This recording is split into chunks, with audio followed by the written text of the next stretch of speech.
तो हेलो दोस्तों। आज हम स्टैटिक जीके का पार्ट 2 देखेंगे, यानी पार्ट 2 देखेंगे। हम पार्ट 2 देखेंगे।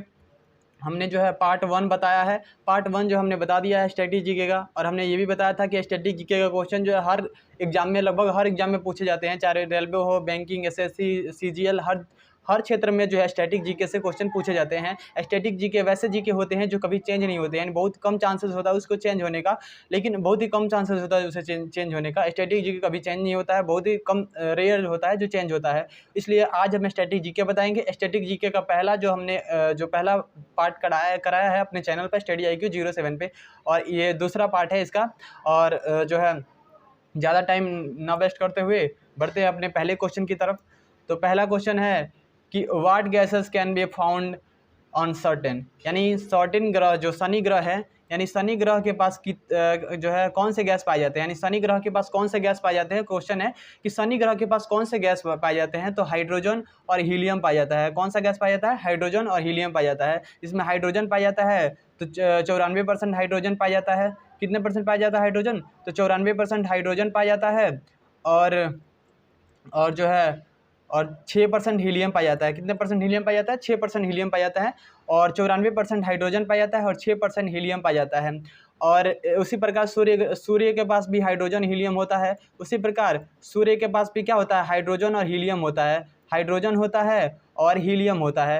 हाइड्रोजन और हीलियम होता है, लेकिन जो सूर्य के पास हाइड्रोजन होता है वो जलता है, उसे नाभिकीय संलयन होता है, यानी वो जलता है। और हाइड्रोजन और प्लस हाइड्रोजन मिलकर क्या बनता है? तो हाइड्रोजन हाइड्रोजन मिलकर बनता है हीलियम बनता है। हाइड्रोजन हाइड्रोजन मिलकर हीलियम बनता है, जिससे एनर्जी रिलीज होती है। क्या होता है?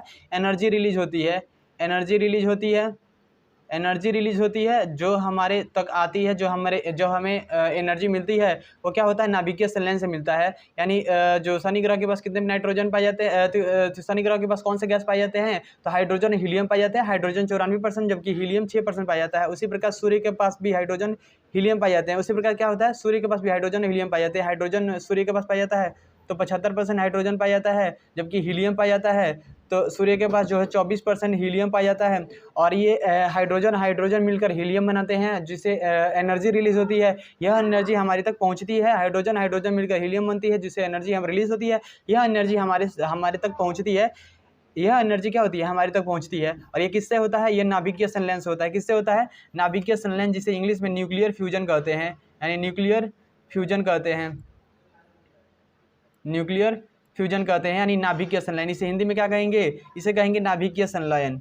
नाभिकीय संलयन कहा जाता है। अब हम बढ़ेंगे दूसरे क्वेश्चन की तरफ। दूसरा क्वेश्चन क्या है? तो what is the process in which zinc oxide is applied to metal of stop then rusting, यानी जो लोहे को जंग से बचाने के लिए किस गैस का इस्तेमाल किया जाता है? यानी लोहे को जंग से बचाने के लिए किस चीज़ का इस्तेमाल किया जाता है? तो जिंक ऑक्साइड का इस्तेमाल किया जाता है। किसका इस्तेमाल किया जाता है? जिंक ऑक्साइड का इस्तेमाल किया जाता है। जिंक ऑक्साइड का इस्तेमाल किया जाता है, जिसे क्या कहते हैं? गैल्वेनाइजेशन कहते हैं। जिसे क्या कहते हैं? गैल्वेनाइजेशन कहते हैं। लोहे को जंग से बचाने के लिए जिंक ऑक्साइड का इस्तेमाल किया जाता है। किसका इस्तेमाल? जिंक ऑक्साइड का इस्तेमाल किया जाता है, जिसे हम गैल्वेनाइजेशन कहते हैं। गैल्वेनाइजेशन कहते हैं। और लोहे पर जो जंग लगता है, यानी जो लोहा है, लोहा पर जो जंग लगेगा वो हवा और पानी के जरिए लगता है। यानी जो है हवा और पानी के जरिए लगता है। पानी और हवा के माध्यम से लगता है। यानी लोहे पर, किसी भी लोहे पर जंग लगेगा तो पानी और हवा के माध्यम से लगता है। इसलिए इस पर जिंक ऑक्साइड का इस्तेमाल किया जाता है। जिंक ऑक्साइड का लेप लगा दिया जाता है, ताकि क्योंकि जो जिंक ऑक्साइड होता है वो हवा और पानी से रिएक्ट नहीं करता है। यानी जो हवा होता है और पानी से जिंक ऑक्साइड रिएक्ट नहीं करता है, इसलिए इसमें जो है जिंक ऑक्साइड का इस्तेमाल किया जाता है। यानी लोहे को जंग से बचाने के लिए जिंक ऑक्साइड का इस्तेमाल किया जाता है, जिसे हम गैल्वेनाइजेशन कहते हैं। क्योंकि लोहे पर जंग लगने का दो ही कारण है, पानी और हवा के माध्यम से अभिक्रिया करके इससे जो है जंग लगता है। लेकिन इस पर जिंक ऑक्साइड का इस्तेमाल किया जाता है। जिंक ऑक्साइड का लेप लगा दिया जाता है, क्योंकि इससे क्या होता है कि जो जिंक ऑक्साइड होता है वो जो पानी और हवा के साथ रिएक्ट नहीं करता है। जिंक ऑक्साइड जो होता है वो पानी और हवा के साथ जो है उससे रिएक्ट नहीं करता है। इसलिए जो है इस लोहे पर जो है जिंक ऑक्साइड का इस्तेमाल किया जाता है। अगला क्वेश्चन की तरफ बढ़ते हैं। तो how was award the 1913 Nobel prize of literature, यानी साहित्य के क्षेत्र में नोबेल पुरस्कार 1913 में किसको दिया गया था, यानी साहित्य के क्षेत्र में नोबेल पुरस्कार किसको दिया गया था 1913 में, तो रविन्द्रनाथ टैगोर को दिया गया था। किसे दिया गया था, रविन्द्रनाथ टैगोर को दिया गया था, जो सबसे पहले भारतीय थे। साहित्य के लिए दिया गया था, किस लिए दिया गया था, तो साहित्य के लिए, लिटरेचर के लिए दिया गया था। किसके लिए दिया गया था, साहित्य यानी लिटरेचर के लिए दिया गया था। रविन्द्रनाथ टैगोर को दिया गया था, कब दिया गया था, 1913 में दिया गया था। और सबसे पहले भारतीय थे जिन्हें नोबेल पुरस्कार दिया गया था। भारत में सबसे पहले नोबेल पुरस्कार रविन्द्रनाथ टैगोर को ही दिया गया है, यानी किसको दिया गया है, रविन्द्रनाथ टैगोर को दिया गया है। उसके अलावा उसके बाद से देखेंगे तो उसके बाद से 1930 में दिया गया है। उसके बाद से देखेंगे 1930 में दिया गया सीवी रमन को दिया गया। किसको दिया गया, सीवी रमन को दिया गया, सीवी रमन को दिया गया 1930 में दिया गया। और केमिस्ट्री के लिए दिया गया था इन्हें, केमिस्ट्री के लिए दिया गया था, केमिस्ट्री के लिए दिया गया था। उसके बाद से 1979 में दिया गया था मदर टेरेसा को दिया गया था। किसको दिया गया था, मदर टेरेसा को दिया गया था, मदर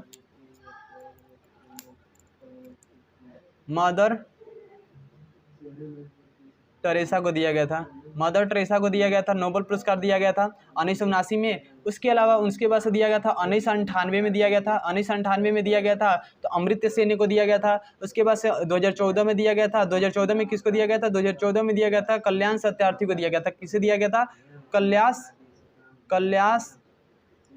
सत्यार्थी को दिया गया था, कल्याण सत्यार्थी को दिया गया था। किस लिए दिया गया था, क्योंकि इन्होंने बचपना बचाओ आंदोलन से जुड़े थे।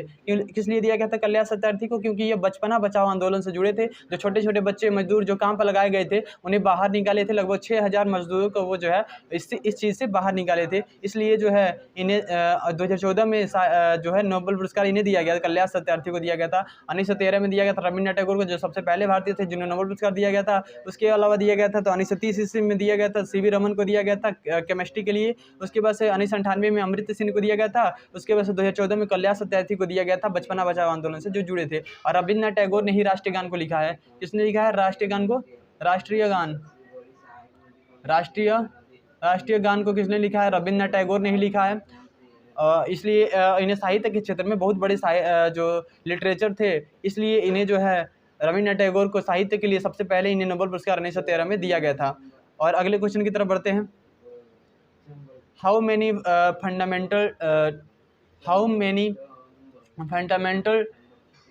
duties we have your constitution, यानी हमारे संविधान में जो फंडामेंटल ड्यूटीज़ है, यानी जो मौलिक कर्तव्य है, मौलिक कर्तव्य हमारे संविधान में मौलिक कर्तव्य कितने हैं, यानी हमारे संविधान में मौलिक कर्तव्य कितने हैं, तो हमारे संविधान में मौलिक कर्तव्य जो है वर्तमान में 11 है। यानी हमारे संविधान में जो मौलिक कर्तव्य है वो 11 है। और मौलिक कर्तव्य को किस देश से लिया गया है, रूस से लिया गया है। रूस यानी USSR, union Soviet socialist Republic, पहले यूएसएसआर हुआ करता था, लेकिन 1991 में यह जो है यूएसएसआर जो 15 देशों में टूट गया, जिसमें रूस, Georgia, Ukraine, Belarus, Armenia, Azerbaijan, Kazakhstan, Kyrgyzstan, Tajikistan, Turkmenistan, Estonia, Latvia, Lithuania, जो 15 देशों में ये टूट गया। यूएसएसआर जो 15 देशों में था वो यूएसएसआर कहलाता था, लेकिन 1991 में ये 15 देशों में टूट गया। ये जो मौलिक अधिकार है वो रूस से ही लाया गया है। और इसे जो है 42वां अमेंडमेंट यानी 42वां संविधान संशोधन करके 1976 में इसे जोड़ा गया। कब जोड़ा गया, 1976 में इसे जोड़ा गया, जिसे हम छोटा संविधान कहते हैं। इसे क्या कहते हैं, छोटा संविधान कहते हैं। इसे छोटा संविधान भी कहते हैं। हम इसे क्या कहते हैं, छोटा संविधान भी कहते हैं। और जो इसके अलावा देखेंगे तो जो पंचवर्षीय योजना कहाँ से लाया गया है, यानी पंचवर्षीय योजना कहाँ से लाया गया है, पंचवर्षीय योजना लाया गया है तो रूस से ही लाया गया है। कहाँ से लाया गया है पंचवर्षीय योजना को, पंचवर्षीय योजना रूस से ही लाया गया है। और जो पहले फंडामेंटल ड्यूटीज़ हुआ करता था वो 10 हुआ करता था। पहले फंडामेंटल ड्यूटीज़ 10 हुआ करता था, लेकिन उसके बाद से जो है 2002 में 86वां अमेंडमेंट यानी 86वां संविधान संशोधन करके इसे जो है 10 से 11 कर दिया गया है।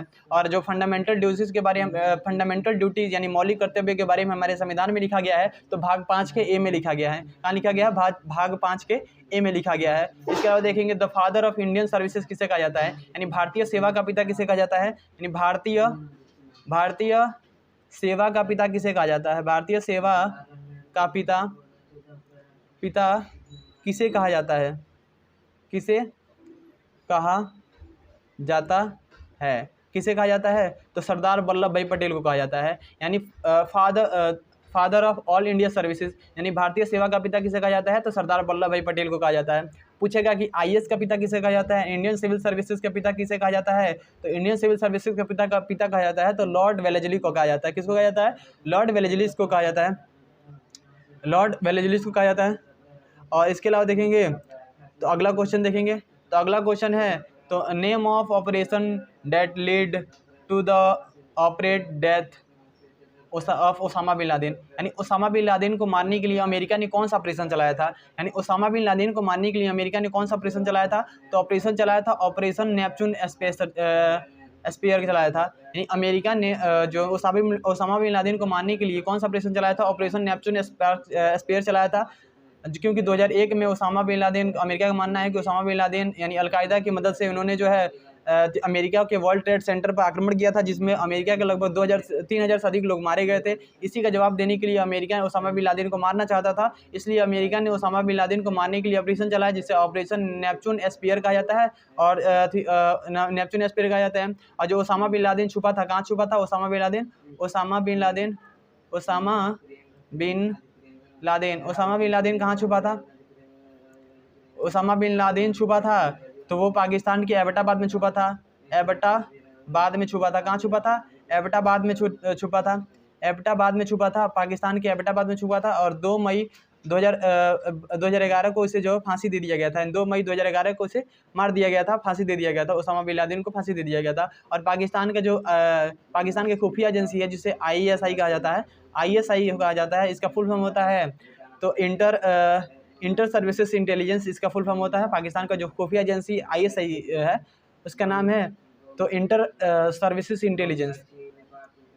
दोस्तों आज के लिए बस इतना ही, मिलते हैं अगले वीडियो में, तब तक के लिए जय हिंद।